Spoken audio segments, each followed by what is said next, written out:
In this session, we'll see how you can deal with the date and time tools in your Power Query editor, right?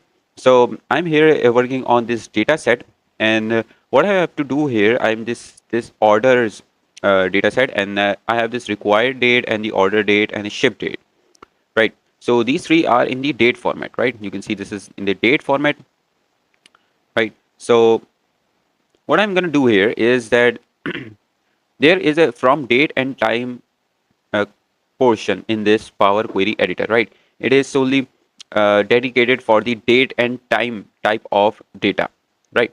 So it is in the date type of data, then only the date option is enabled, right? If there is a time type of data, then the time option will be enabled, and if it's a duration, then the duration will be enabled, right? Right now I have a date type of data, and so we have only this date operation that is enabled here. And if I wanted to extract that only years, right? So you can extract only year, start of the year, end of the year, months, start of the month, end of the month, days in a month, name of the month. If I wanted to extract the week of the year, week of the month, right? And a quarter and a day, name of the day, right? So any kind of things you can extract it. Let's say I wanted to extract the name of the day, right? So I will just right now I am in the add column section, and so I wanted to extract the name of the day, so it will create a new column, right? So if I extract this, so you can see that it has extracted the day names: Monday, Saturday, Friday, Sunday, Friday. So it has extracted the name of the days, right? If I wanted to extract the months, the name of the months, so I just select this name of the months, and you can see it has added a new column to this: January, May, June, July, August, September, all of the months. You can also see in this drop down all of the months that are present in this data, and day names, all of the day names that are present in this data, right? So all of the information you can see from the here is drop down. So this is the date option, right? And you can see in the day name there is the time operation that is enabled here. If I just select this sparse, so it is not enabling. So day name and the month name I have extracted from here.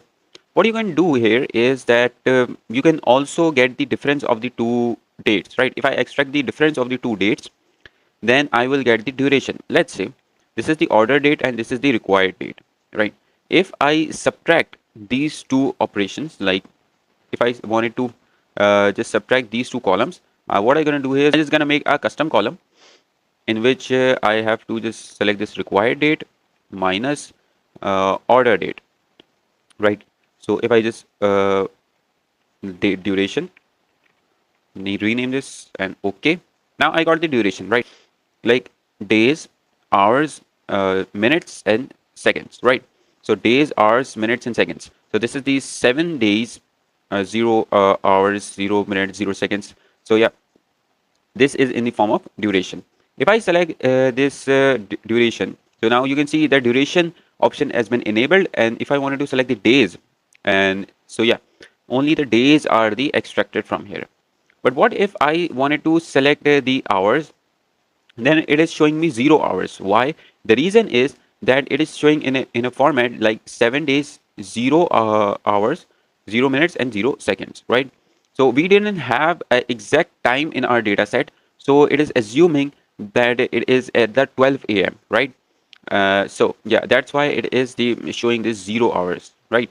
Um, so that's how you can work on this date and time operations.